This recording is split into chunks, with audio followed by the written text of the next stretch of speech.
the boogie to the boogie, see? Do the boogie to the bang bang boogie. Yo. Let's go. What's up? It's Rider Radio. Episode 142, but we don't call it that online anymore. I know I briefly explained this, but I'm going to run it down again. What I'm doing right now is trying to put together a system as a one-man mobile news unit, one-man band, we'll call it. I'm trying to put together a system where on a daily basis, we get a bunch of people to listen to a live show from 10 to noon, and then that ends, and then I edit the music out because I like playing the music. I think that's a big, fun part of it. I think most of you that listen, people that communicate with me about the show, I know some of you listen silently and don't tell me anything, but the rest of you, I think people like the music, or you like some of the music, or you like the attitude that comes with doing a show that's built around music, or whatever. Like, I like the vibe of the show. I think is good, the live thing. So I like the podcast version less, but you can't do the music in a podcast without getting blocked by the platforms, by the Spotifys and YouTubes of the world. It either gets blocked or it's unmonetizable. And honestly, that wouldn't even bother me that much if I had no ability to. 'Cause I don't plan on getting 6 million downloads of episode 142 of Writer Radio. Like, that's not a real thing. So I'm not worried about that. But I'm thinking about the ability for people to follow along. You know, you hear an episode and then you want to hear the next episode, but it's not there because I played a Tragically Hip song and now it's banned from YouTube or whatever. Like, I don't want that. So I want to make it as easy as possible for as many people as possible to listen and follow along with the storylines. You know, this is hardly a serial podcast. You could listen to one and then miss 14 in a row and then listen to another one and it's fine. Like, you didn't miss anything. There might be a couple inside jokes or something, but generally speaking, you'd be fine. So I want everyone to have the ability to hear everything, either live or afterward. So I have to do the thing where I edit out the music. And then I found out that just naming the episode 140, episode 141, does nothing at all for you. And it makes sense. When you think about like a search engine, it does no good to just be called Writer Radio episode 142 online. Who's going to ever look for that aside from the 6 people who care? Like, you need people who don't care to accidentally find the thing. That's how searching works. So I have to, I'm working on that. So I yesterday took, I'm trying to think how many episodes. I think 126 through now are all online. And I can go back. Once I have the system down, I can go back and edit the other ones and put them up. But, I mean, are you going to wake up tomorrow wishing you heard a show from 3 weeks ago? Probably not. We're probably fine just sticking with 126 and on. But anyway, I went back and changed the names of the episodes yesterday. And I did that in the afternoon. I did that by like 3 o'clock or so. Then I went out and did stuff with the pool. And then I went to a baseball thing. And then I came home. And then I went to sleep. And my phone died. So I've only been awake for about maybe 40 minutes. I typically get up at 8:15. But my phone was dead. So it didn't at all... It didn't wake me up. And then my wife was like, it's like 9:30. I'm like, oh, crap. Yeah, I should get up. So you're getting slightly sleepy me, but I'm just telling a story here. So I changed, let's say, episode 129. And this was actually kind of a fun process, going through my little show sheets that I have. I have a sheet that lists, right now I have written down serial killers on Netflix and Bob Gone for today. That's all I have. The good news is I didn't get to any of the stuff from yesterday, so I still have everything that I planned on doing yesterday written down, plus Bob Gone at 11 o'clock. But no real plan for today, but I'm explaining what I did yesterday. So you'll be fine. Everything's going to work out. I went through 126 through 141, looked at the show sheet, and on there I have a 1, 2, 3, 4, 5, 6 little time slots. It's still loosely based on when I was doing the radio show. I don't take as many breaks now because, well, first, we don't have commercials. Second, I don't need to. Like, they're for me. When I feel like playing a song, I do. When I feel like filling up my water bottle, which is not near me, so we're going to have to take a break sooner than normal just for me to get water because I don't have a water bottle. Although yesterday I think I didn't have a water bottle for the full 2 hours and consumed no water the whole time. But I'm going to need it. Anyway, I went through yesterday after the show, and I changed the names, just edited each podcast on Spotify. So we'll go to 126. For 126, I switched it from EP 126, Ep 126, to Best Imitation of Myself, episode 126. I did that. And then I had to do 126 through 141.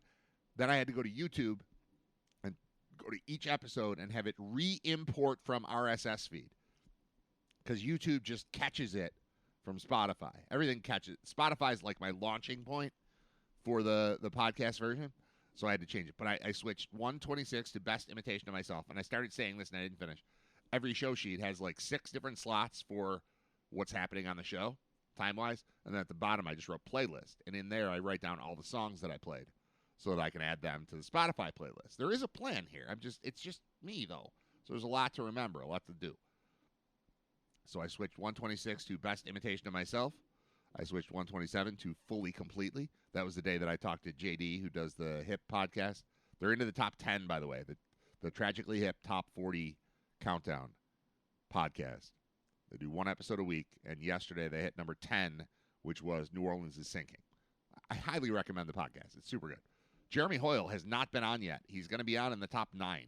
I don't remember what song he... No, yesterday was not New Orleans. Yesterday was Courage. 11 was New Orleans. 10 was Courage. So these are big ones coming up.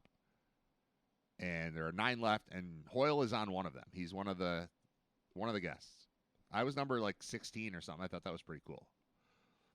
So I played the episode of that on episode 127 of Writer Radio, and then I called it Fully Completely. So anyway, the point is I changed it. I changed 128 to Streetlights. I changed 129 to Throwing Stones. I changed 130 to Underwhelmed. 131 to Road to the Riches. 132 Invincible. 133 High Head Blues. 134 and 5 didn't record, so that didn't matter. 136 Runaways. 137 Follow the Leader. 138 Say No Go. 139 Beer for Breakfast. 140 I Feel All Right. 141 Living Well is the Best Revenge. Yes, this is a concept lifted accidentally from the television show Grey's Anatomy. All of their shows are named after song titles. I asked my wife today. She's a Grey's Anatomy junkie. They're on season 146 or something of Grey's Anatomy since like 2005 or whenever it started. They've had a lot of seasons. Every episode's named after a song, and I asked, is the song in the episode? And she said sometimes, and sometimes no. Sometimes it's just the vibe of the episode. So it's fun. I'm never going to name an episode after a song that doesn't play on the episode. But I'm not thinking about that until the end. At the end, the show ends, I edit it down, and then when I put it in, I look at the list of songs I played and see what one sounds right for the episode of a show. Because if you didn't know that I was naming these all after songs, you'd be like, this is an interesting dude, right? So that's what I'm going for. I'm trying to pretend I'm interesting. The song titles are just perfect. They sound like I'm going through something, you know? Living Well is the Best Revenge. I Feel All Right. Beer for Breakfast. Say No Go. Follow the Leader. Runaways. High Head Blues. Invincible. Road to the Riches. These are all just songs. Underwhelmed. Underwhelmed. It's not even a word. I know it's not because I looked it up. Underwhelmed is not a word. Throwing Stones. Streetlights. Fully Completely. Best Imitation. I sound so serious if I just steal song titles from people and name episodes after them. So I like it. I'm not just stealing them. I'm playing the song, but then I'm saying, you know what? As a tribute to Ben Folds, as a tribute to The Hip, as a tribute to Jason Isbell, as a tribute to The Dead, as a tribute to who else do I have? Sloan, Cool G Rap and DJ Polo, Tool, Black Crows, Killers, Eric B. and Rakim, Replacements, Steve Earle, REM. Like, that's what I did. I just took those, but I think I sound more interesting by stealing their song titles. So that's what's going on. I did that. I woke up this morning and just checked on Spotify. Every episode's like triple what it was yesterday. Just from doing that. So I have to do all the things. I have to remember to like tweet out that the show's going live. I have to get people to not just listen, but be like subscribers so you get an update. So you opt into things. Like, I have to do all this. There's a lot of stuff I have to do. But I'm discovering the little tricks to making it work, and that's one of them. One of them is having an actual title for every episode. And, oh my God, did that work tremendously overnight. It's so stupid. It's so little. It's so small. But you have to do the little things, and I don't know all of them. So I'm working on it, man. I think I'm decent at doing the show part, but turning the show into like a self-sustaining business, that's going to take some time and some work and some effort and some learning. And that is the first sign in a while that, like, oh yeah, just do this thing differently and it works. And then do this differently and it works. I know how to do the show. I don't know how to make it hit the masses. So I'm reading, I'm listening, I'm learning. And one little baby step, massive improvement. Like, I don't know. I don't even know what to say about it. It's like, oh, okay. I should have been doing that all along. So I started it, and that's where we are. So I haven't played any songs. I mean, I played all stuff that I always play. I played For Those About to Rock. I'm not putting that on the list. I played Attitude. GNR playing Attitude off of the Spaghetti Incident. I played that a lot. And I played Buried Alive by Fish, which is just like a live instrumental thing. None of those is going to be the name of this episode. I don't even know what songs I'm playing on this episode yet. So one of them, as you're listening, like I'm going to play a song from Weezer called If You're Wondering If I Want You To, I Want You To. I'm not naming the episode that, but that's what I'm going to do right now while I find a water bottle. And I'll be back in a few minutes. It's Writer Radio. It's episode 142, but it will not be called that when you get the podcast version. In the podcast version, I've inserted a little thing. Can I find it and play it? I think I tried to do this once and could not find it. Here it is. I put this in. What's that? No. When I delete the music from the podcast version, I put this in, and I think this is kind of fun. And it's not playing. Why? Yep, this is what happened last time. What can I do to make that play? I don't know. Doesn't matter. Okay, irrelevant. Moving on. Not going to try. It's me saying this portion of the podcast has been deleted because of copyright issues. If you want to hear the full show, you should go to writerradio.com and listen live, 10 to noon, Monday through Friday. Back to the show, or something like that. And that replaces all the songs. The live version of the show is better than the recorded version of the show, but live only happens once. Recorded is forever. So that's what we're doing. All right. I don't know why that won't work. It seems like I would hit play on that, and it would just play, and everything would be fine, and you could hear it. Ooh, I know. I have an idea. If I go to the folder where that stuff lives, which is what? Files, audio? No. BKR Media, Writer Radio, 2025. Download. Oh, no. I know where it is. All right, here we go. Nope, not there. This. All right, let's see if this works. This portion of Writer Radio has been deleted for the podcast version. If you want to hear everything that happens, listen live weekdays 10 to noon at writerradio.com. See, isn't that fun? It's less fun than the songs, but it's there, and it explains why I go from saying, here's Beck, into, we're back on Writer Radio. That plays in between this. This portion of Writer Radio has been deleted for the podcast version. If you want to hear everything that happens, listen live weekdays 10 to noon at writerradio.com. I am my own announcer for the most part. I've got some stuff from the big voice left over from the radio show, but anything new that I have to do myself. And then I have this as like the intro to the podcast version. Hey, you did it. You found it. You found the podcast version of the show. It's Writer Radio. Here are the things you need to know. We stream live Monday through Friday, 10 a.m. to noon Eastern Time at writerradio.com. 2, you can find every episode on YouTube, youtube.com/@writerradio. We're on Spotify, same name, Writer Radio. We are on Twitter or X @BradWriter, BradRiter. We're on Instagram @Writer Radio. There's a group now, Writer Radio Facebook group. Go there, find that, follow that, like it, whatever you have to do. We've got a phone number. You can send texts, leave voicemail, 716-288-5246. Email, bradwriter@gmail.com. You don't need to memorize this. It can all be found at writerradio.com. That's the hub. But those are the places. Thanks for listening. Please tell a friend. Please share. That's how we grow. Glad to have you on board to the podcast version of Writer Radio. Doesn't the whole thing sound more official when it's got like music under it? That's usable music because that's from my friend Nick, who produced a ton of like beats and stuff, and said use them whenever you want, forever. Go ahead. So that's what I'm doing. Thanks, Nick. I think it sounds better. So the overall point here is that I'm working on it. I'm working on this every day when I'm not doing the 2-hour show. I'm working on making the 2-hour show more available to the rest of the world that doesn't tune in live at 10 o'clock in the morning every Monday through Friday. So that's what's happening. I'm going to play a song. I'll be back. It's Writer Radio. Thank you for being a part of it. Bob Gone at 11 o'clock. He is our grinder.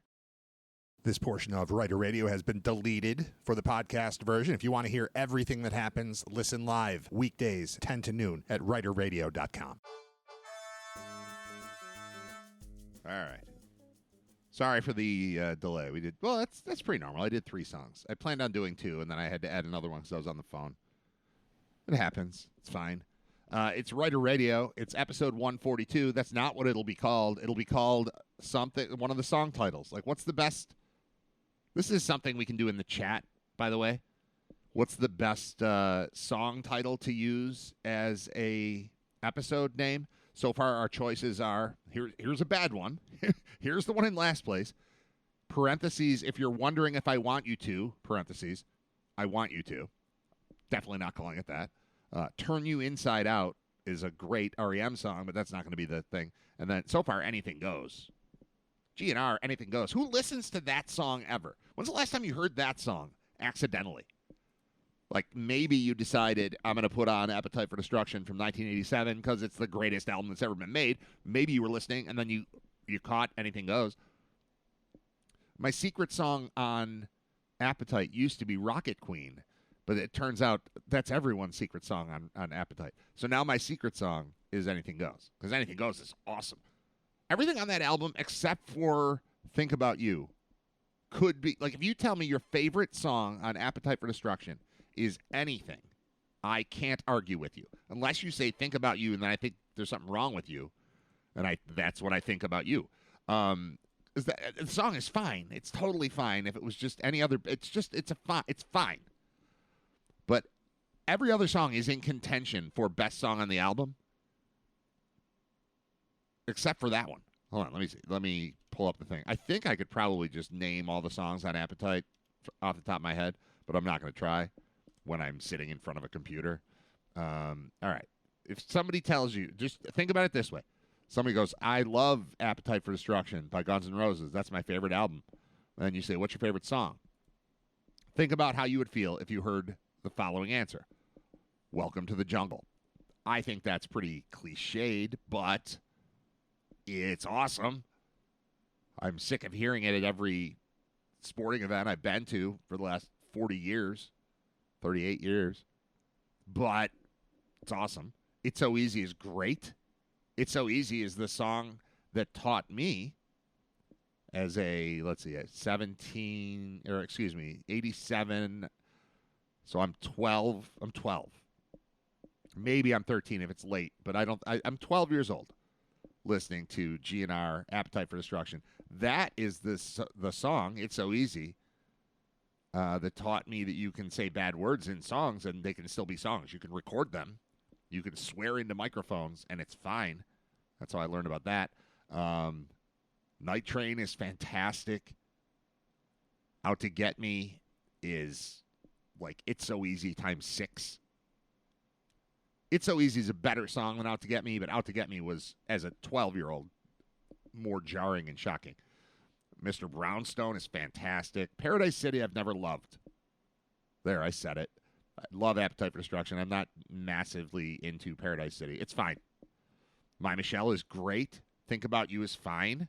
Sweet Child of Mine is great. And 5 minutes and 56 seconds long. Are you kidding? All right. You're Crazy is cool. It's 3 minutes and 17 seconds. But I think the thing that hurts You're Crazy is that the acoustic version of You're Crazy that came out on GNR Lies 2 years later, or 1 year later, whatever it was, is better. That song's better as an acoustic little jammy jam. Anything Goes is great. You just heard it. Rocket Queen is 6 minutes and 13 seconds of perfection. But I think everybody knows that now.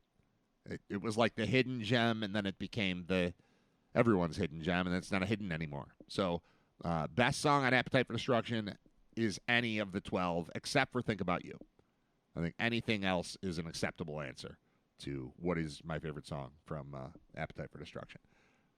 Right now, the clubhouse leader for title of the podcast is Anything Goes. Bob Gahn will be on at 11 o'clock, and that'll make it better. He's our grinder.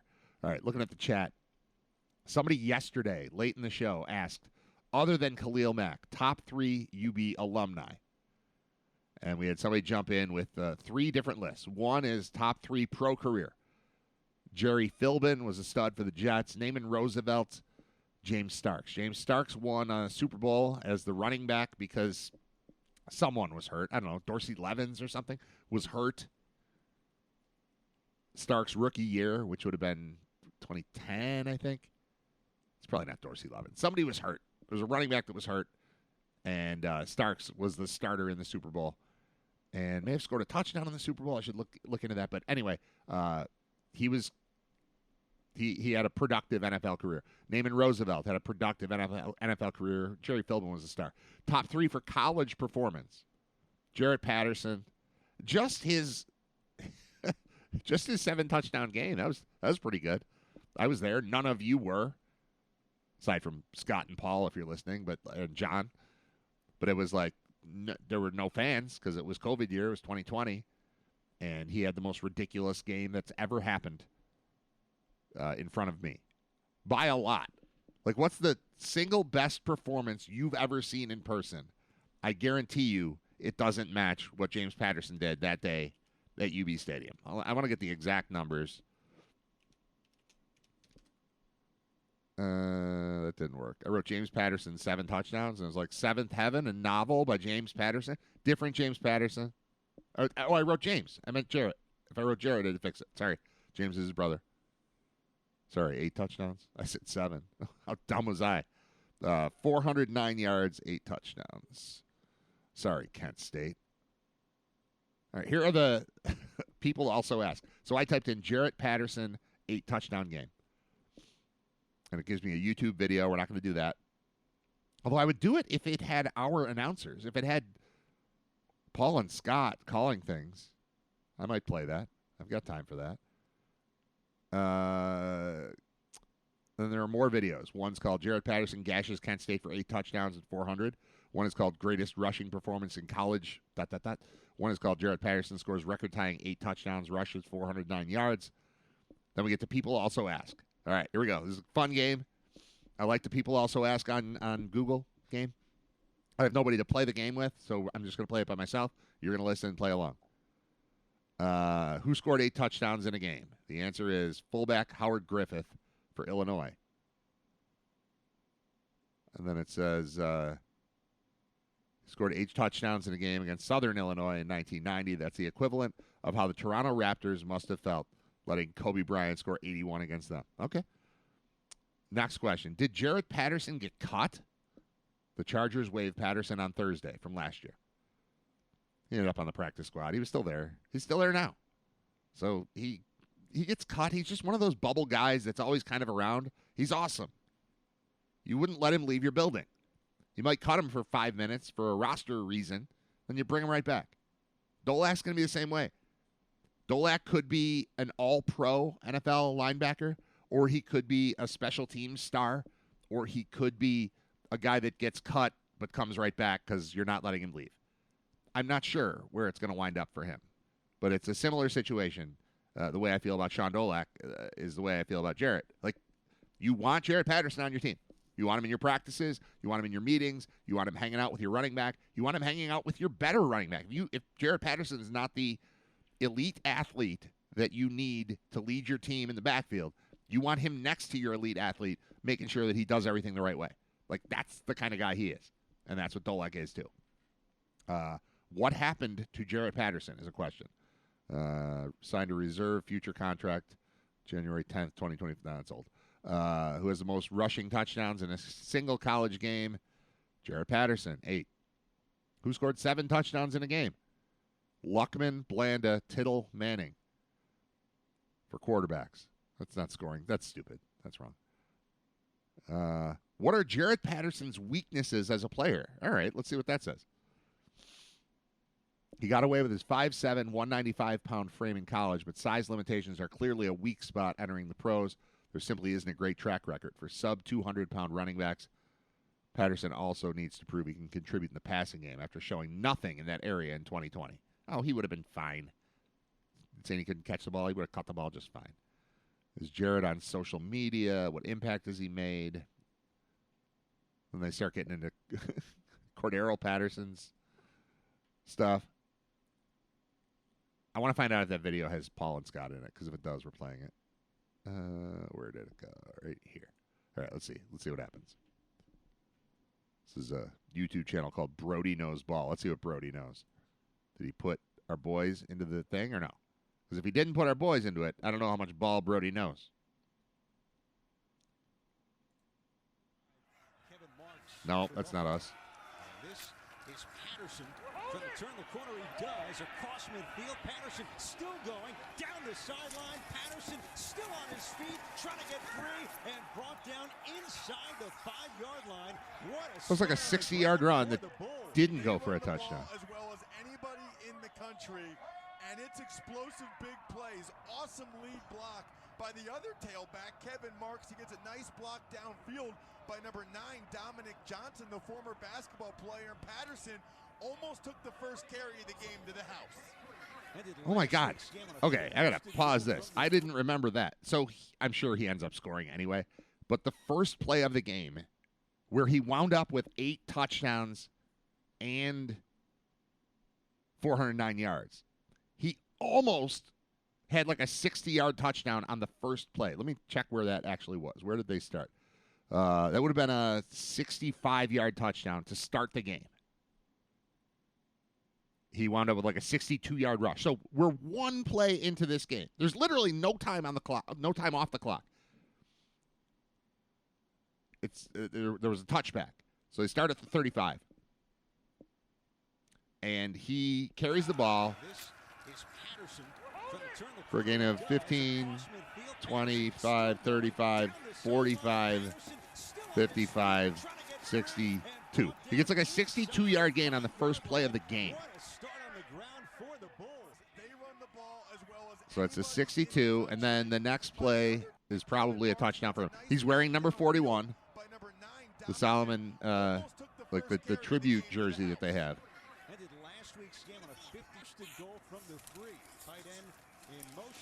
All right, yeah, second play. So now we're at 14-17 on the clock. Like, you can see that I've never looked back at this, but you can see that this game is happening because this ridiculous accumulation of statistics is well on its way to happening, because we are 43 seconds into the game, and as of right now, Jarrett Patterson has 65 yards rushing and a touchdown. He's 2 carries, 65 yards, and a touchdown. It's pretty good. I'm not going to do the whole thing. If this was the Paul Peck and Scott Wilson call of the game, I would absolutely just play the whole thing. But it's not. I'm not going to listen to whoever's doing the game on television. No thanks. I'm going to try a different version. Hold on. Greatest rushing performance. Nobody's going to have our version of it. I mean, UB might have their own YouTube version of this. First and goal from the 3. Tight end in motion. See, now that's a crappy version of the same thing. It leaves out the 62-yard carry that's not a touchdown that starts the game, that gets you well on your way to 409 yards. I'm going to stop. I should just call Jared, have him on the show. We can talk about every one of these plays. I bet he remembers them. That psycho. He's such a football psycho. I love it.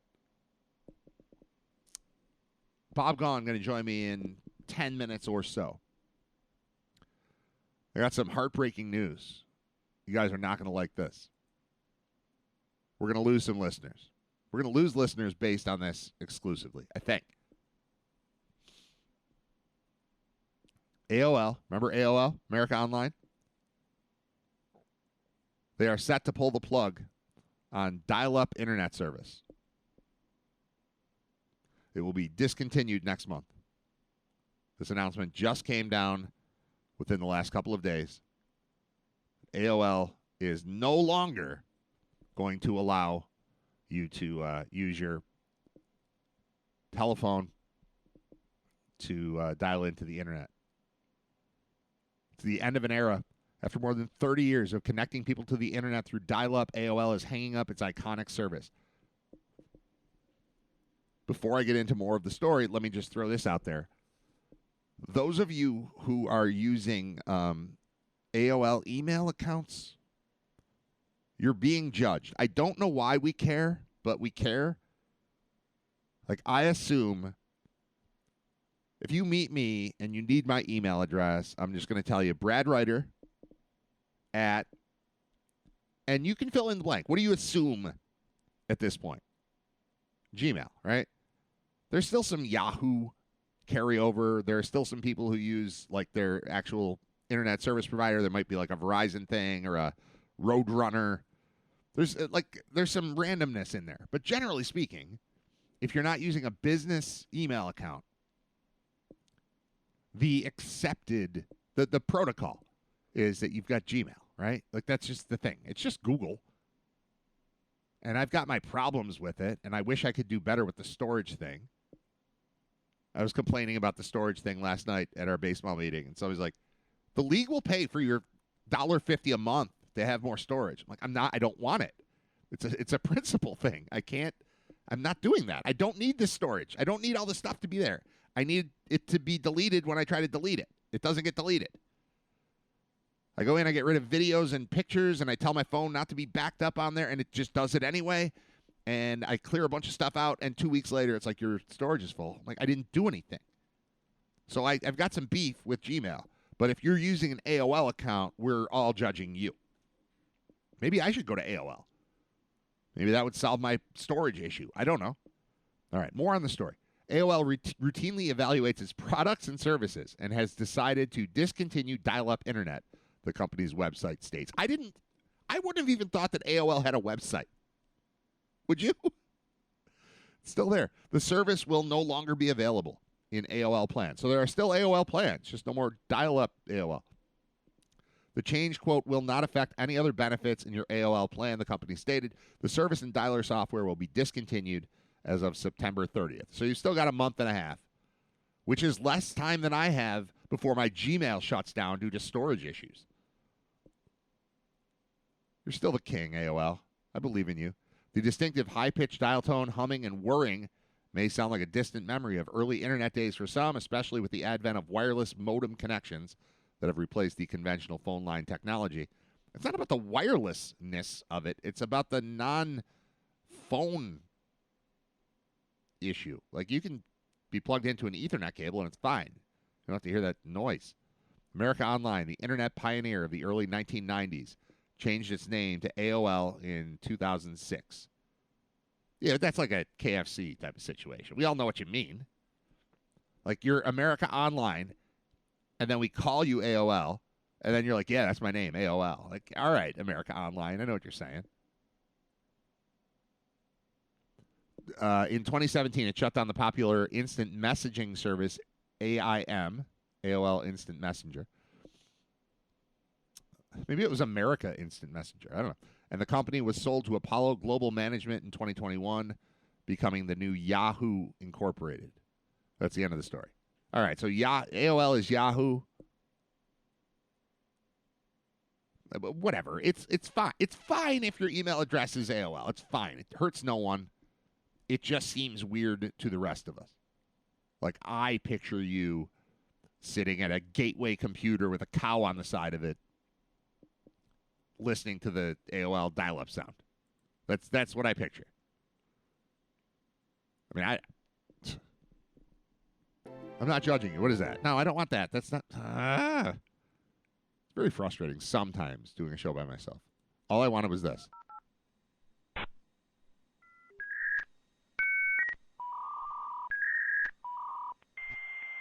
There it is.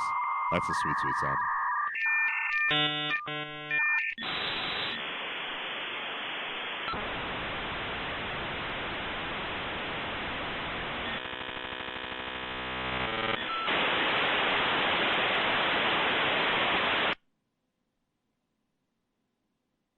I wanted a more rewarding noise at the end of that. I'm not going to keep playing that. There's a part of me that wants to just keep playing that sound under the entire show. I'm not going to do that. That's stupid. But I looked up. Where did it go? The things people also ask about AOL. Is AOL dial-up still available? They asked that. The answer is no. It's being discontinued September 30th. This applies to dial-up service, including legacy AOL plans, as well as the associated AOL Dialer and AOL Shield software. They made the announcement on their help portal. What was AOL Dial-Up? Once provided dial-up service to millions of Americans and pioneered instant messaging and chat rooms with AOL IM. How many people still use AOL dial-up internet? Let's see how this goes. 163,000 households as of 2023. Data from the U.S. Census Bureau estimated 163,000 households were using dial-up exclusively for internet service in 2023. I would have guessed 163,000 was about the number of people with landlines. Remember how stable that business used to be? Telephone company? Gone. Bye. This isn't going to affect a lot of people, but if you're one of those people who simply never transitioned off, it's pretty seismic. Yeah. 163,000. I would guess, if you ask me how many households have leprosy, I'd say, I don't know, like 163,000, probably. So my estimate for leprosy in America is roughly equal to the actual number of people using AOL dial-up internet service. Here's a good question. Why did AOL dial-up sound like that? There's no answer to it. It's a video I'm not going to watch. How to get AOL dial-up. Can you still buy dial-up internet?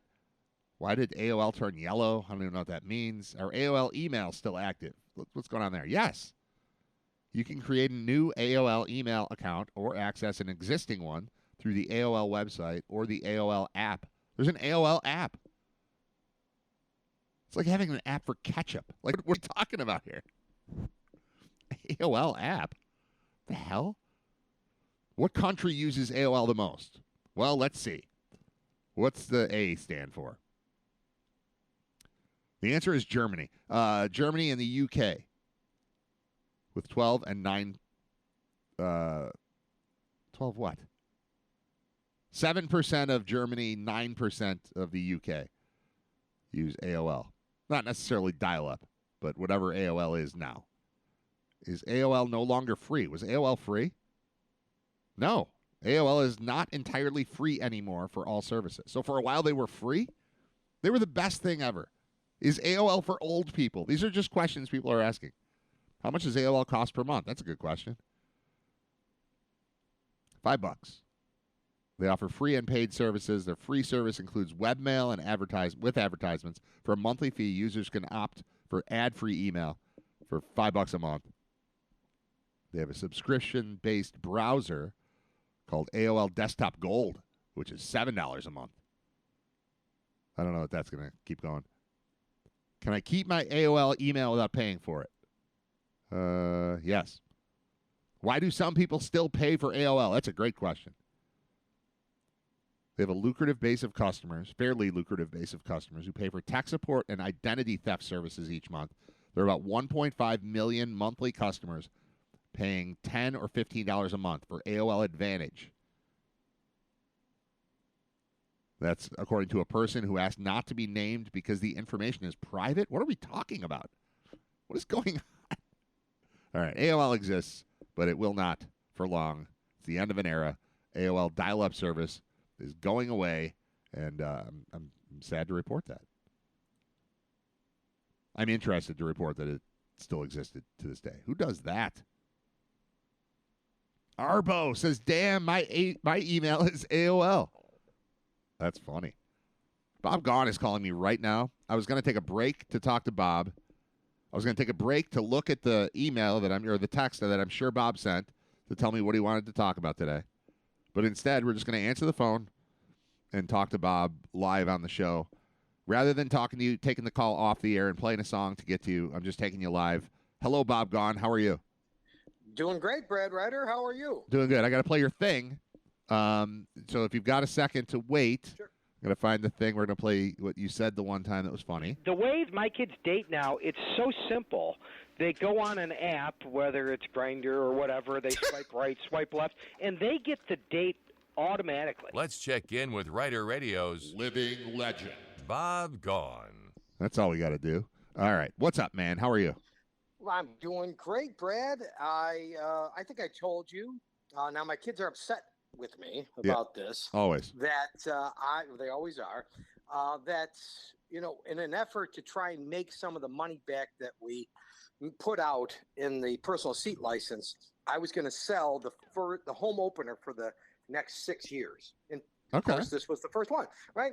I just want to make even gross. We put out $12,000. So I want to, if I can make 8 of that back, then I can somewhat look at myself and say, hey, it was only $4,000, That's somewhat fine. justified, right? So we put the Ravens tickets up months ago.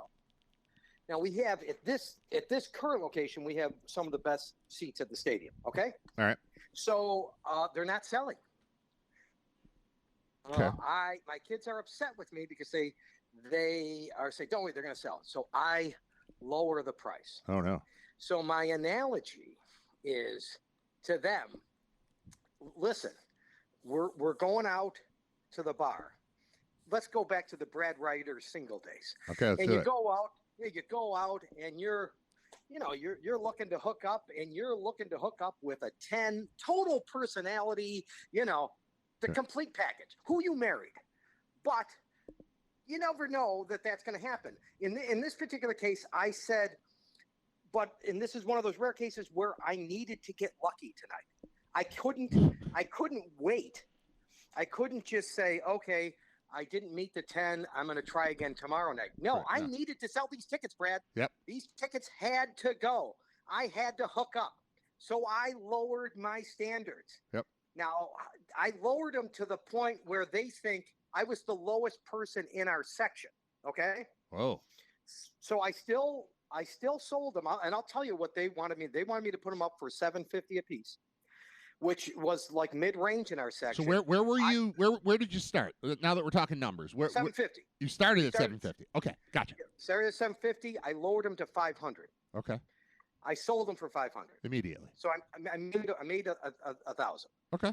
Made $1,000, which is well over what I paid for them. What's the face value on those? 200-ish. Yeah, 230 or something like that. Something like that. Okay. So I made what I thought was double what I had paid for them, but they said, and they were true, that in our section that I was $100 lower than anybody else. Right. So they think that in this bar analogy, I jumped till 4:00 in the morning and went home with the skank at the end of the bar. But you did that at 11 p.m. That I did it. Yes, I went to because it's August 12th. Today is August 12th, and they don't play until September 7th. For a month. Yeah. Right. Now, do you agree with them? But my analogy is here. I understand what they're saying in that sense, but this is the whole bar scene here.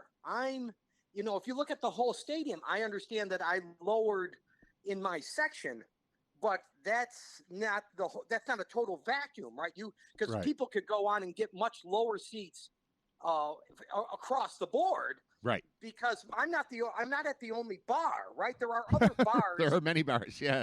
There are Lots of many bars here, and I understand what they're saying, but they're just looking at my section, whereas I'm looking at the entire bar scene. You know what I mean? Yeah. I think here's what I'm thinking. So did I go home with the dirty skank too early? No, it's never too early to go home with the skank, Bob. You know that. We talked about this. We talked about this in the car. No. By the way, do you like this analogy? Is this an apt analogy? What do you think? What do you think, Bob? I think it's a pretty good analogy. Yeah, I think it's a great analogy. Of course, it's great. I've got a lot to say. I believe that the thing that your kids don't recognize, they're in their early 20s, both of them. The thing that they don't recognize is that you just get this out of your head. You get it off your plate. You get to move on in life. You collected a profit and walked away, and you're done. You are an intelligent gambler. Let's switch it from a bar analogy to a gambling analogy. Anyone who uses the apps, FanDuel and DraftKings, and that sort of thing, when you've got a bet going, let's say you got a 4-team parlay on an NFL Sunday or a college football Saturday, and you got 3 of them in the bank, there's a choice you get to make. One is, I'm going to hang out because I'm that good. I'm bringing home the 10. I'm back to the bar part, but you know what I'm saying. I'm gonna wait. I'm gonna get that 4th win is gonna come through. The other way to do things, and the thing to keep you sane, is to go, all right, this 14 parlay was going to pay $500. But right now I could take $300 as opposed to a potential 0. I'm going to take the 3, and then I never have to think about it again. I won. I already won. I didn't win. I'm not a dreamer. I'm a realist. I'm a pragmatist. I am thinking about the situation. This is what I paid. This is what I can take right now. It's over. I get on with life. I'm going to go make money somewhere else. I'm going to work on my next deal, my next scheme. And I know your next scheme in this thing is next year's opening day tickets, but you've got other stuff in your head. I know you better than that, Bob. There's other stuff for your mind to work on as opposed to this. So I think the best part about selling those tickets is being done with selling the tickets. They're not hanging out there anymore. You're not thinking about it. You're not working on it. We're having a conversation about it, which is fun. But in reality, you're on to the next thing you need to solve with your brain. It's not this anymore. 100% you made the right move. The move for sure is become the lowest price ticket. If you want to sell them, become the lowest price ticket in the section, and they will sell immediately. You have to make peace with that number before you list it. But the second you made that decision, your brain got to take a break. And I enjoy when my brain gets to take a break because mine is running in 1,000 directions at all times.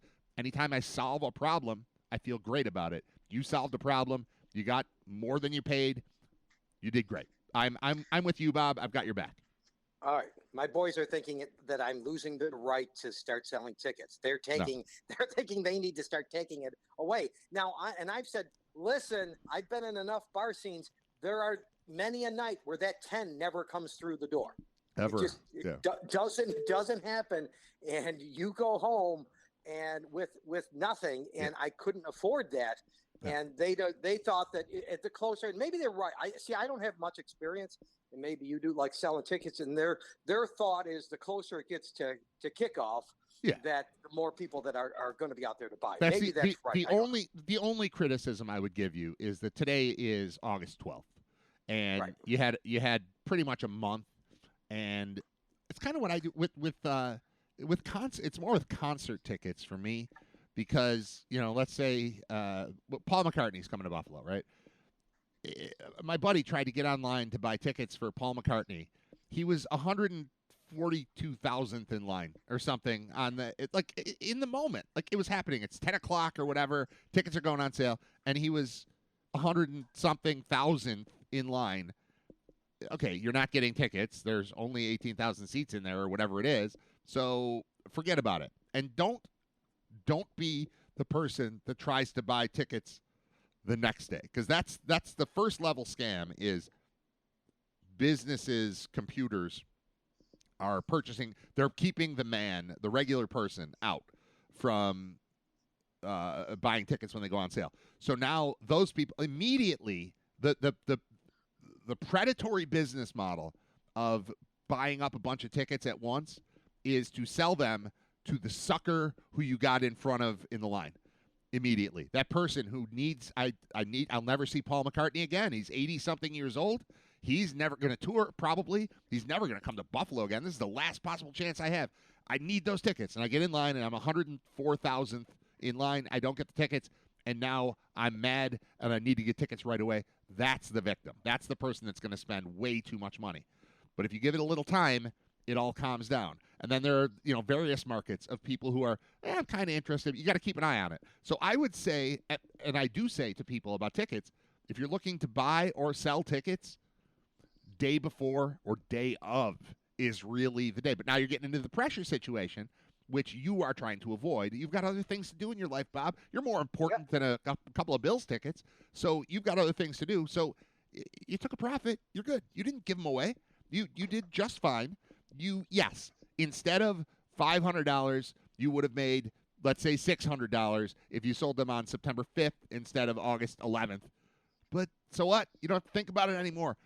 $150 to not think about it for the next month is worth it to me, or it's not. If you decide it's not worth it, then you hold on. But it's an individual thing. I think you did great. Well, all right. And the personal seat license, in my mind, from 12,000 is already down to 11. The big one, this is one we have to discuss, is next year, though. The home opener next year.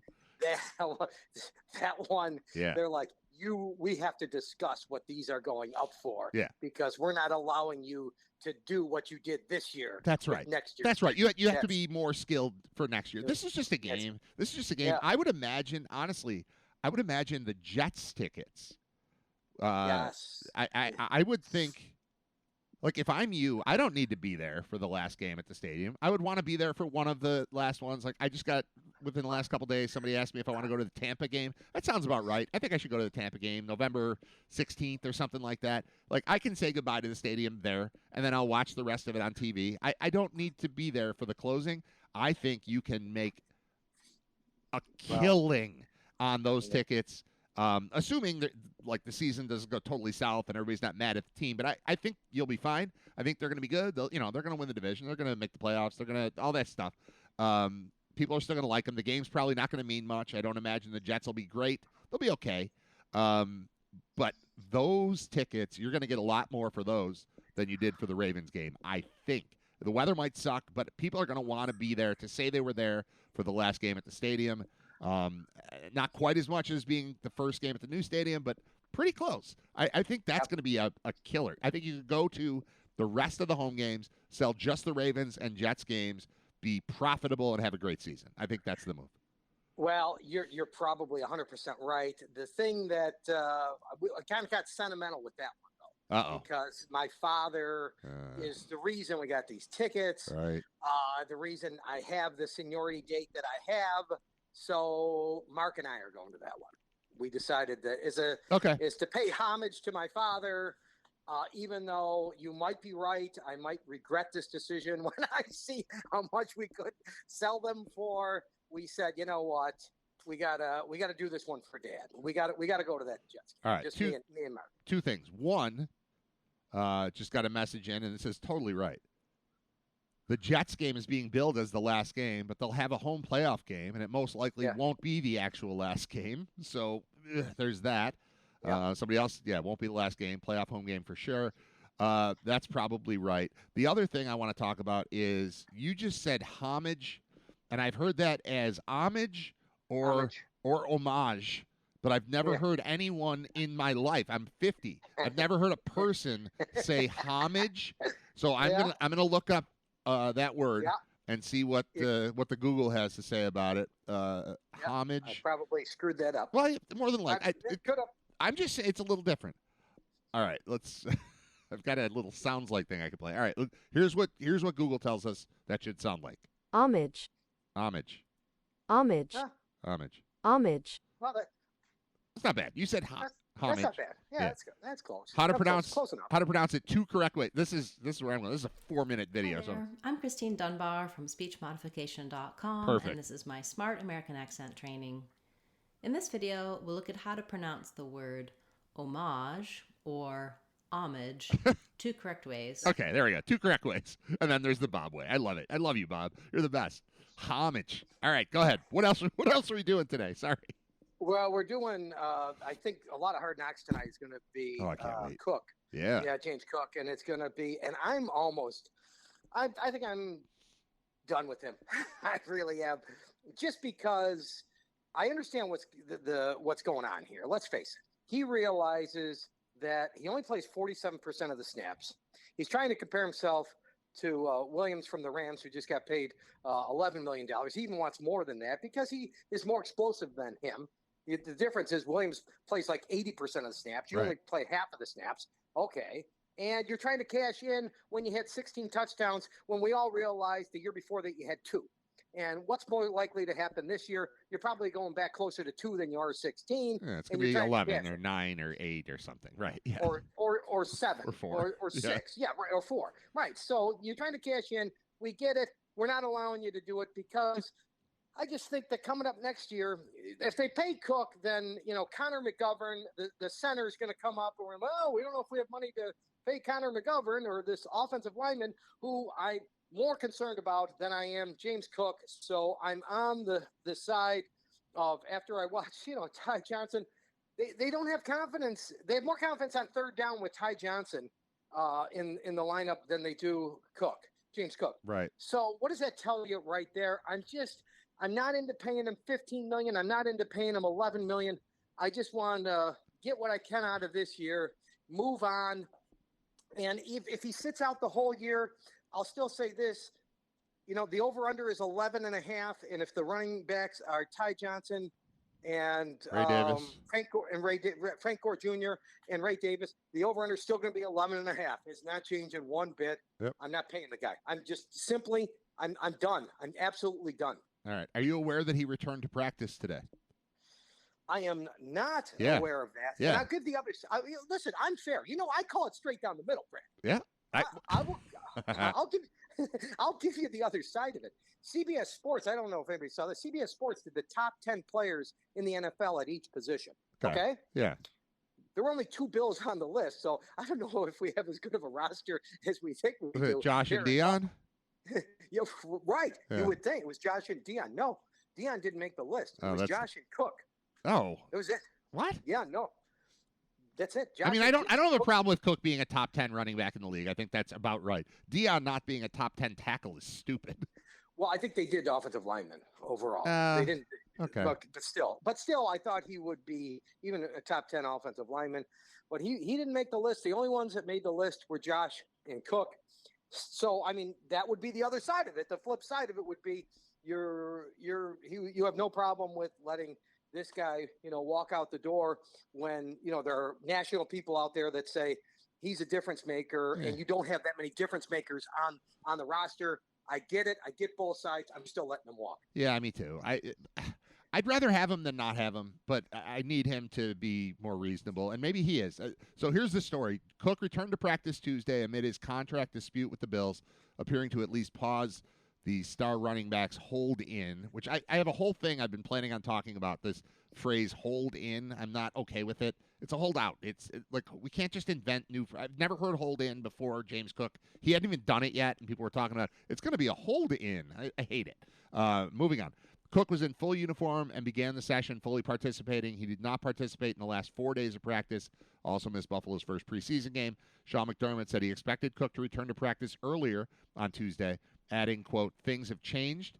Said we have had conversations with James, good conversations, as I've mentioned before, and the information that we're getting is that he is moving in the direction of practicing today.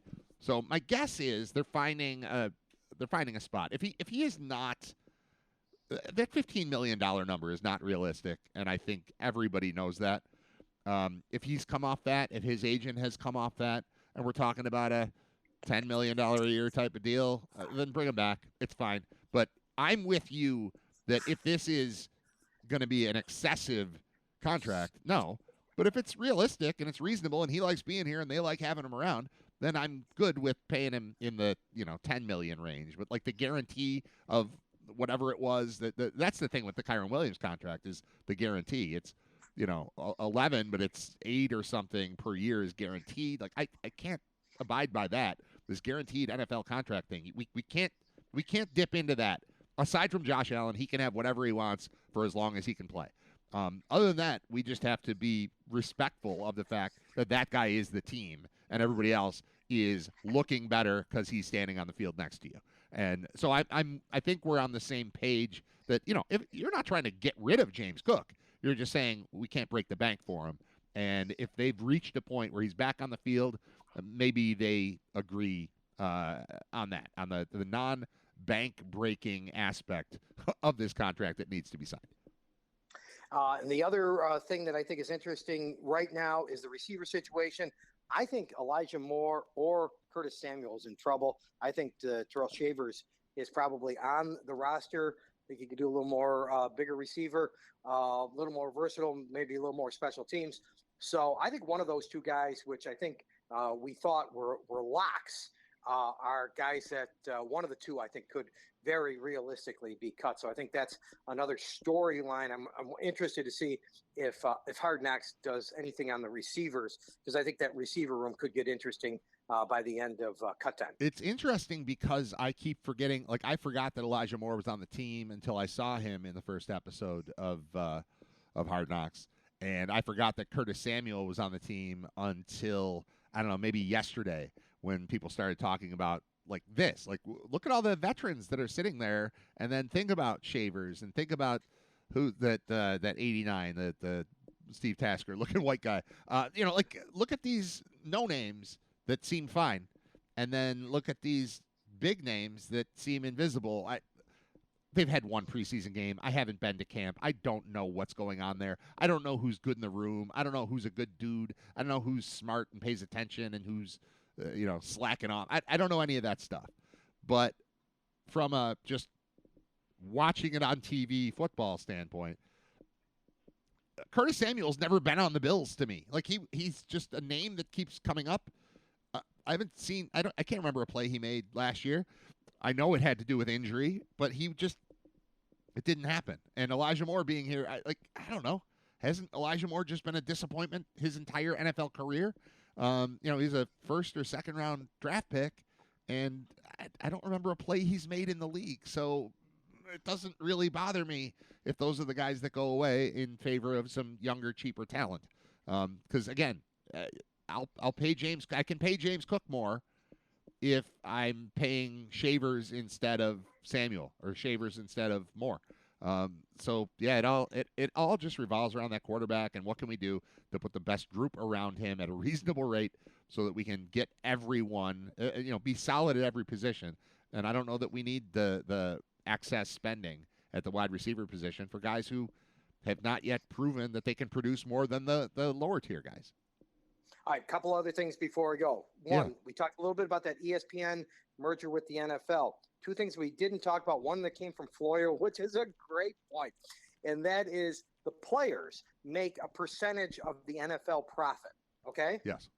Because this is really up in the air, and the owners don't want to – the owners now own 10% of ESPN, right? That was their payment. Okay. The question he had was, do the players say – okay, we want whatever profit you consider 10% to be part of the profits, which means the salary cap goes up, right? Yeah. I see where you're going. Yeah, the owners are like, no, this doesn't count. Right. This is not part of the overall NFL profit. And the players are going to be, oh, yes, it is. It absolutely is. It absolutely wow, is. That's coming. When is that coming?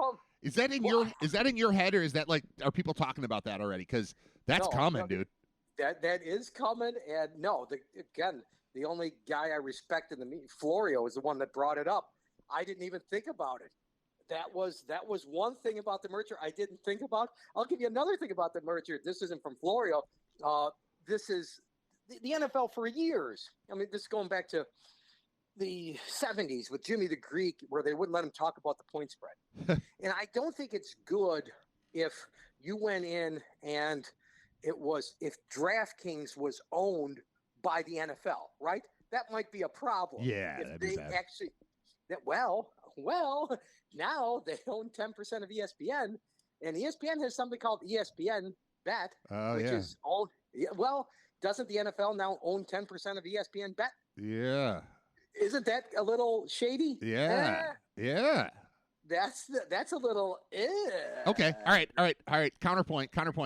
Go with me. Okay. It's August. Where am I going this weekend? I always go every August. I go Saratoga. to Saratoga. Yeah. It's all one thing. The betting is the sport doesn't exist without the betting, right? I mean it's different. We've always thought about it differently because you can bet on dudes riding on horses. You can't bet on the rest of our lives. Before like 5 years ago, you can bet on people riding horses. For some reason, that was acceptable. But you're betting with, yes, OTB is involved, but I don't know what their arrangement is with the tracks. But you're betting. You're going to a track. The track is putting on a show. You're betting on the thing that the track is doing. You're giving them the money. When you lose, they're keeping it. So it's not that different, really, from something we're accustomed to. I'm not saying you're wrong, but while it's a little gross and weird and sounds different, it's kind of the same as that. I'm going to go to Saratoga. I'm going to lose $100 in Saratoga, probably. Once in a while I win. That'll be fun. Every 6 years, it's a, free dinner. But I'm probably going to lose $100 in Saratoga. And it's all going to go to the organization that put on the races and then told me what the odds were and then took my money and then said, sorry, you lost in the thing that we're running. So it's not that different. I don't know exactly what my point is, but you get the vibe I'm going for here, right? It's kind of the same. It is, but the NFL for years claimed they wanted to keep this huge wall, right? Right. Between them and Gambler. Well, but now that it's gone, let's take the money. Right? The wall is disintegrated. The wall is absolutely gone. Yeah, it's vanished right now. Yeah, it's absolutely vanished. There's no wall whatsoever. It's gone, and that's again. And we can decide. Maybe I'm just old guy. Well, here's another old guy. This is another. And again, if I'm being an old guy, you got to call me. You're always. You know what though? You were an old guy when you were young, so it's fine. This is your personality. I will. I will. Call me out. I will. Right. So this is going back to. I don't know if I've ever. I think I told you this. Maybe I did. 30 years ago, maybe over 30 years ago, Ralph Wilson comes to my brother and says he wants to write his autobiography. Okay, I remember this. He wants Mark. Okay. Yep. Mark goes to the news, and the news says absolutely not. You're the beat reporter. And we think that, I know you wouldn't be, but the perception is you'd be compromised. Mm-hmm. And so we're not allowing you to do it. So it never gets written. It never, nothing ever happens. To my knowledge, the autobiography never gets written. Okay, that's 30 years ago. Okay? Yep. Where are we today? Erin Andrews. Erin Andrews. I've never been a huge fan. I don't know where you stand on Erin Andrews. I've never been a huge fan of Erin Andrews. She's not nearly as good looking as to me as maybe she is to others. I thought she kind of took a hit last year when she came out with Carissa Thompson and said she makes up some sideline when she can't talk to a coach. She'll just make up what they say, or she's done that in the past. Yeah. I thought that took a hit. Yeah. But you might not have seen it. I bet nobody saw this. Erin Andrews last week came out with a new line of clothing.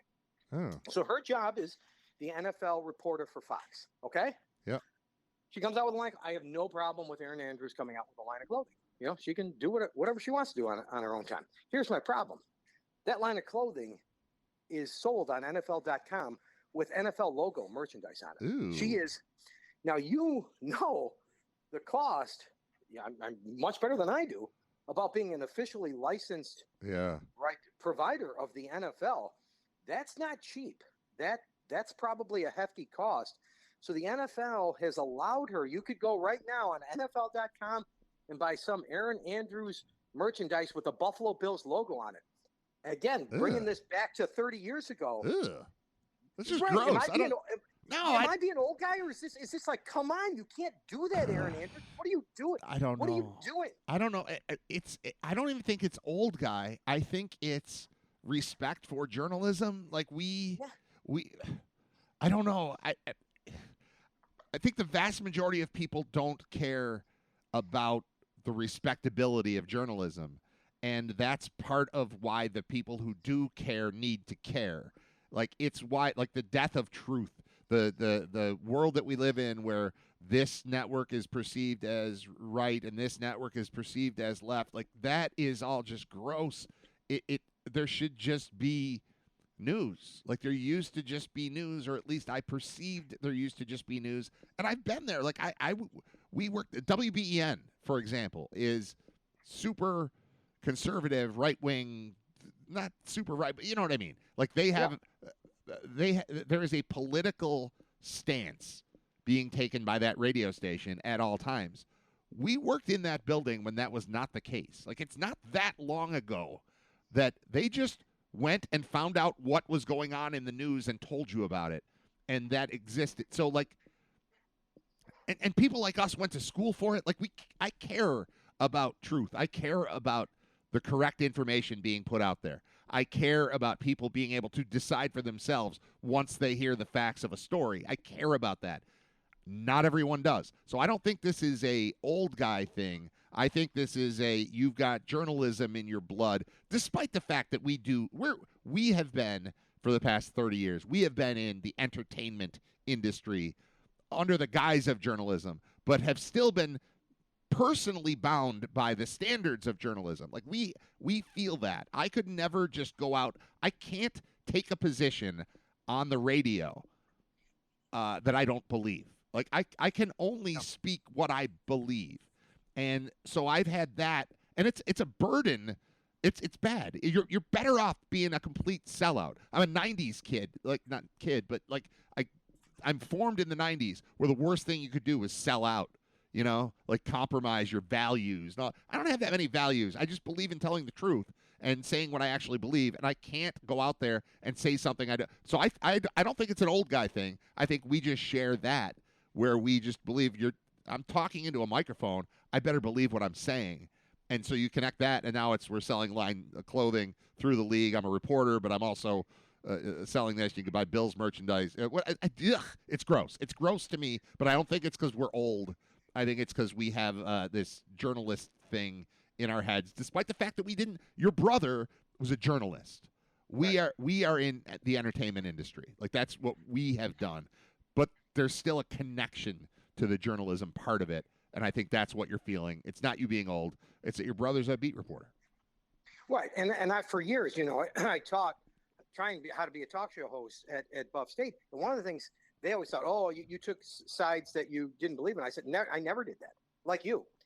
But what I did do is I looked for things that I thought I had a different opinion on than the rest of the world. Yep. But I never took a side that I really didn't believe in, because I felt if I ever did that, it was going to come out, when people pressed me on it. Right. So I feel like a fraud. 4 years, I would have been a fraud. I never did that, but I certainly did look for things that I said, oh, I think I have the contrarian view, on this. And it's going back to, last week with Aaron Andrews, we talked about the NFLPA guy playing both sides. He worked for the NFLPA, and he worked for a company that got paid by the NFL. He's working both sides. You think Aaron Andrews is going to talk about that story? Of course, as an NFL reporter, she's not going to talk about that because she's working both sides. Yeah. So that's where I think, what her judgment is in covering the NFL for Fox is compromised by what she's doing here. And again, it's wrong, and I'm upset about it, and you're upset about it, and people like my brother and maybe Paul Hamilton. But I feel like we're dinosaurs here. We're wrong. Well, they live in nicer houses and drive nicer cars. The people who don't have the values that we have in this respect, that if you can just throw that out and take the money, you're in a better spot in life. And if you can deal with it, cool. We are crippled by our brains here telling us that we can't do things like that. And it sucks. But, whatever. It's frustrating. It's who we are. That's why we hang out with each other and not her. Yeah. All right, Brad. Thanks, man. Well, you got it. We'll do it again next week. All right. Awesome. Bob Gahn, living legend, and the grinder. Thanks, dude. We'll talk to you soon. Now, it's so simple. They go on an app, whether it's Grindr or whatever, they swipe right, swipe left, and they get the date automatically. This portion of Writer Radio has been deleted for the podcast version. If you want to hear everything that happens, listen live weekdays 10 to noon at writerradio.com.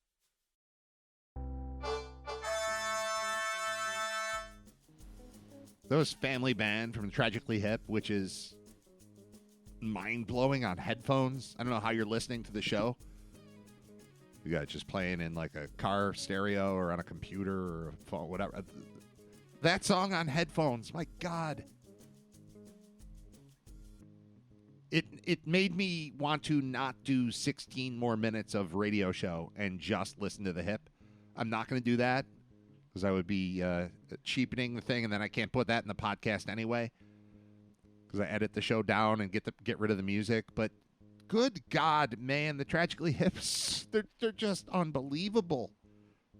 God, I miss Gord Downey. I've been listening to the Hip Countdown show. Tragically Hip Top 40 Countdown is a podcast. I was on the episode for, I think I was song number 16, something like that, for the song Fully Completely. But they're into the top 10 now. They're doing it once a week. And that's where, was I 16? Maybe I was 13. I think I was 13 because they're at 9 now, and that's about a month ago that I was on. So, whatever.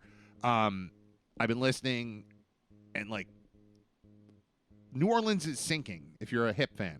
Like, that's, when he asked me, the host of the show, I should explain what I'm talking about. I'm talking like you know exactly what I mean, and you probably don't. There's a podcast that I was a guest on, and it's a top 40. He did a survey. This guy JD in Toronto did a survey of his listeners. He had a hip-based podcast anyway, and then he decided, I'm going to spend 40 weeks talking about individual songs. So he did a survey. People wrote in with their top 20, and then he did countdown. He did little episodes where it was like, all right, numbers 140 through 136, counted down quickly. And that was like 5 minutes long. And then all the way down until he got to 40. And then once he got to 40, it started. The first episode was January 6th of this year. And number 40 was an episode. He brings a guy on, a person on. It could be a woman too. Brings a person on. They talk about their hip fandom, like what got them into the band, what was the first album they had, what live shows did you go to, what do they make you think of, how do they make you feel? Cool. We do that for 20 minutes, take a quick break, play song number 40, and then come back and they talk about the song. And I volunteered my services to be one of the guests because I like the band and I like talking into microphones. So I did this thing it was like November or December. And the episode finally aired like a month ago because the song that I ended up talking about that I was assigned was Fully Completely, and that was like number 13 or 16 or 13, whatever it was. They're into he asked me at the end, what do you think is going to be number one? And I think I said Nautical Disaster, and then I emailed him the next day and said I changed my mind, and I think that it's Grace 2. I think Grace 2 is going to be the number one Tragically Hip song. Neither of those songs has happened yet. So they're both going to be in the top 8. We're at number 9. Number 9 was Courage. Like, that's where we are.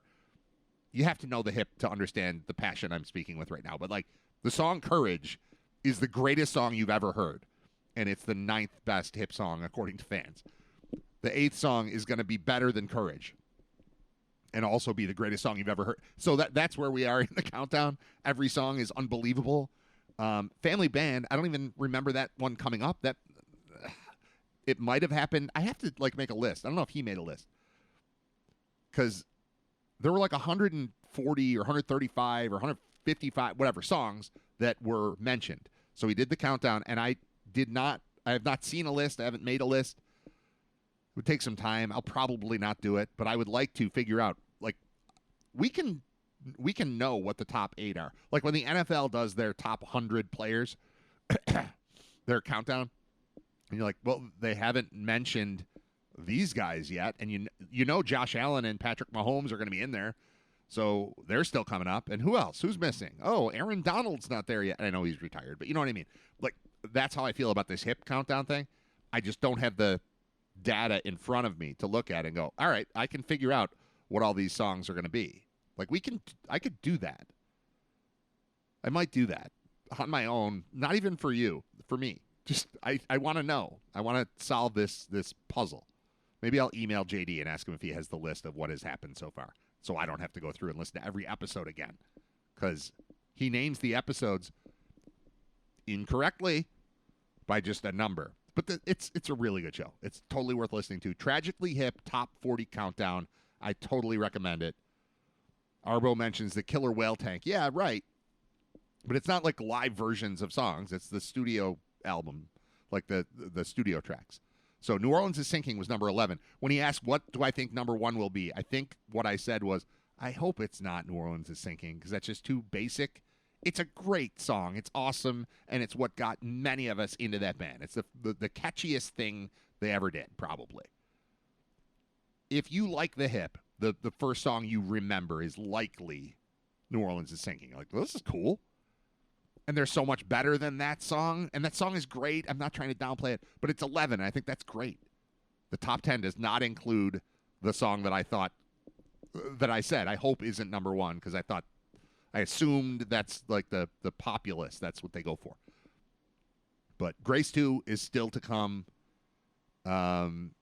And so is Nautical Disaster. And those are like the top 2. I mean, Depression Suite is one for me. That was much lower. I love it. It's in my top 5. And it was, 26 or something. All right, moving on. That's not what I want to talk about. What I wanted to talk about in the last 10 minutes here is serial killers. I have this written down from yesterday, and I didn't get to it. Just throwing this out there. And it's about serial killers, and also, more than that, it's about teeth. It's about how important your teeth are to the perception of people around you. Okay? You will be perceived poorly if your teeth are bad. You can have one bad tooth. It can ruin your entire reputation. And here's how I will explain this. I don't know what it is about serial killer stuff on Netflix that draws me in, but it ain't just me, man.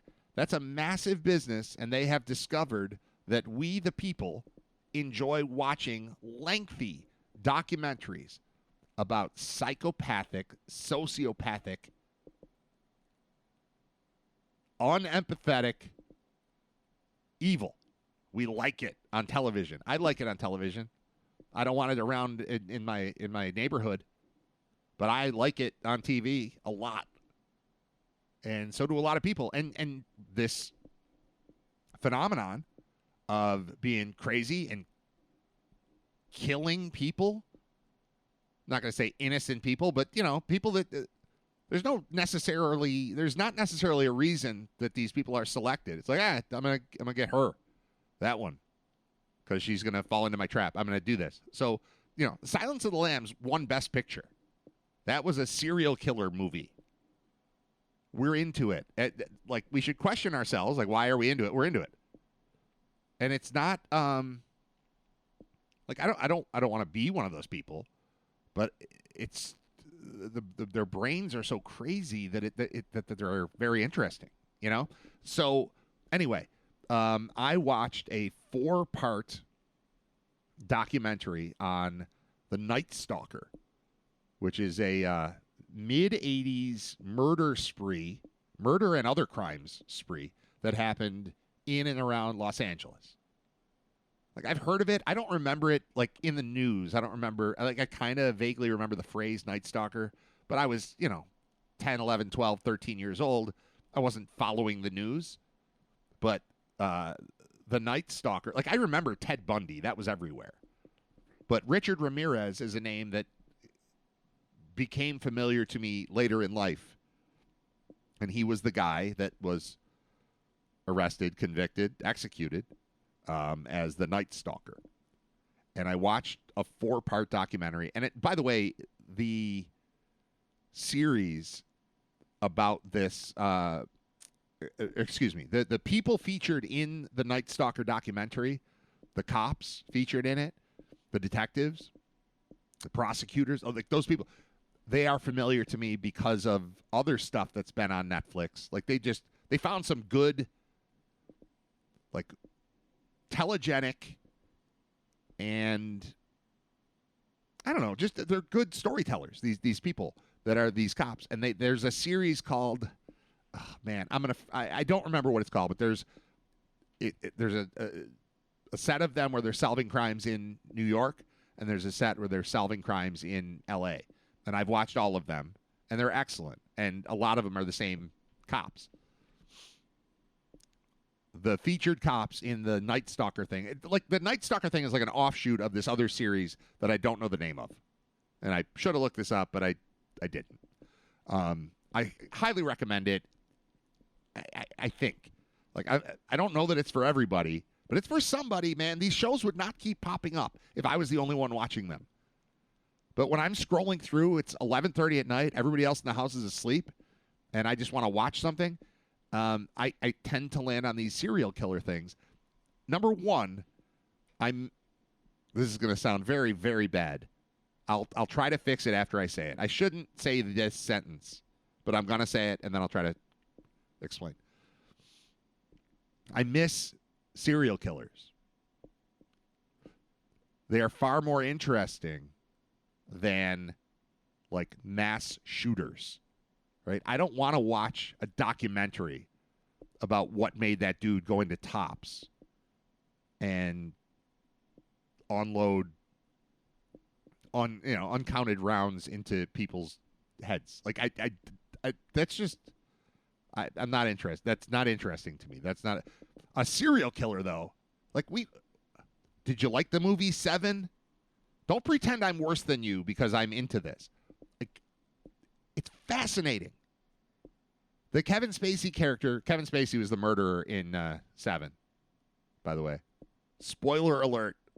I'm allowed to do this 30 years after a movie comes out. I can do that. It was Kevin Spacey. He was the problem. He was the problem in The Usual Suspects, too. He's a problem in real life. That guy's a problem. Now that I think about it. My God. He was terrible in, like, Horrible Bosses. He was bad. He was bad in Swimming with Sharks. That dude portrays evil perfectly because he's evil. Good actor. I would welcome him back into Hollywood. I would still go see a movie led by Kevin Spacey. It would be okay if he was still on the Netflix TV show that they kicked him off of for the bad things that he did. But as far as an actor, he's just on a screen. His real life doesn't impact me. But he plays evil well, and I get why.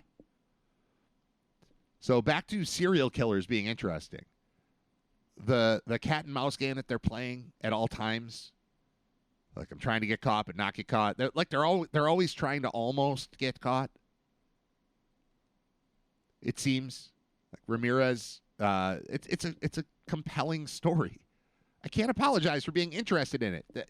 It's an interesting thing. That's why they made it into a TV show. So I watched 4 hours of this, or 4 episodes. I don't know how long they were, but it felt like they were probably like 45 minutes each. So whatever, 3 hours of it, let's say. But I watched this whole thing. Here was my takeaway on Richard Ramirez, the Night Stalker. His teeth were the thing. His teeth made him look evil and terrible and disgusting. He looks like evil incarnate because his teeth are rotted and horrible. But he was like a sex symbol once he was arrested because in his mugshot, he didn't show his teeth. This dude looks like if they dramatized the story of the Night Stalker, Ashton Kutcher would play Richard Ramirez. He's not Hispanic at all, but Ramirez, he doesn't look overtly anything. He just looks like a guy, and then you hear his name is Ramirez. Like, oh, yeah, I can see that he's Hispanic, I guess. It doesn't matter. He's a damn good-looking dude. Handsome, charming. With his mouth closed. With his mouth closed, he's Ashton Kutcher with, like, longer, greasier hair. With his mouth open, he looks like a vampire or a werewolf or something that you don't want anywhere near you. So how did these people get interested in talking to him? I don't know what his MO was. I don't know how he seduced his victims to get them to where he needed to get them to kill them. But he had to do it without his teeth. Like, this is just a lesson in, like, there are people I know with bad teeth who any picture you see of them, they're aware. They're very aware. There's an industry built off of this too. Like, we'll improve your smile. You'll feel better. Like that's a real thing. Richard Ramirez, if he had better teeth, probably would not have committed these crimes because people would have loved him. I don't know how charming he was. He didn't sound super charming in the like phone conversations they had with him that are a part of the show. But that guy with his mouth closed, damn, good-looking dude. That guy with his mouth open, werewolf. And that's, I think, the whole story of this guy is his teeth are terrible. And he killed a zillion people and did a lot of other, like, bad crime stuff to kids. Like, bad. Real bad dude. Real bad. Evil. But might not have been so evil with orthodonture. Like, he would have been fine, I think. I think all these people died because this dude had bad teeth. And that sucks. And he was like a drug addict, and he was obviously had mental issues. He's a problem. Very, very bad problem. But I think if his teeth were better, he might have been fine. I'll close with that today. I'm sorry. I'm sorry for who I am and what the show is. None of the music will make it into the podcast version, but the podcast version will happen within the next hour or so. So if you just joined, you forgot to listen to the show, jerk, tune in, or not even tune in. Go to writerradio.com, and you'll find, no, because that's another thing. There are so many steps in this process. Just find the podcast. It's called Writer Radio. It's easy to find. It's everywhere. It's on YouTube. It's on Spotify first. It starts at Spotify, and then it populates into all other podcast-related apps. So if you listen on Google or YouTube or I keep mentioning, I have this thing called Podcast Addict that gets all the RSS feeds, and I just click on it. Oh, anything new? Yes. Okay, now I can play it. So you can do it that way, whatever. But all the songs are missing. So I recommend listening to the live version of the show. It's better. I have a question. Did you see the Kill Tony with the guy that knew Richard Ramirez? Yes, I did. And in watching the Night Stalker documentary, I thought I was going to have to go back and try to find. I'm trying to remember what the connection was. Like, I think the guy might have been in the documentary, the same dude, because they ended up finding him because he was like a drug addict kind of street person in L.A., and they found him because somebody was like, yeah, I was talking to this guy on the street, and he claims he's the Night Stalker. And they eventually, and I want to know if that's the guy that was on Kill Tony. I could probably Google that. I bet there's a Reddit thread about it. I'll probably find that in time for tomorrow's show. I'm not going to do it right now because I was going to stop talking until I got this message about Kill Tony. But yes, I did think of that. There was a guy, they kept him on forever. He did 60 seconds of comedy, and then they started talking to him like, what else is interesting about you? And he's like, Richard Ramirez is a cool guy. Like, what? They did the whole thing. So, yes, I did see that. I did think of that. And, yes, Josh saying I'll have to watch the documentary. Yes, you do have to watch the documentary. But you can't watch all the things I tell you to watch and listen to all the things I tell you to listen to because I'm annoying like that. Once I see something and like it or hear something and like it, I want the world to see it and like it, and then I want to talk about it with you. I guess that's why I do a show. I'm done. I keep playing Weezer. I'm trying to get out of that pattern. I have an NWA song that's like sitting here waiting to be played. Can we make a rule? Like, I'm far too aware that my parents tune into this show, and I think Dad can tolerate anything. I mean, he'll turn it off if he doesn't like it. That's fine. I'm afraid that when I play 100 Miles and Running by NWA, that my mom won't like me anymore. So, Mom, if you're listening, it's 12:03. The show is 10 to noon. Turn it off. You don't need to hear this. This is for other people. It's not for you. It's for me, others. Dad, you're not going to like it either.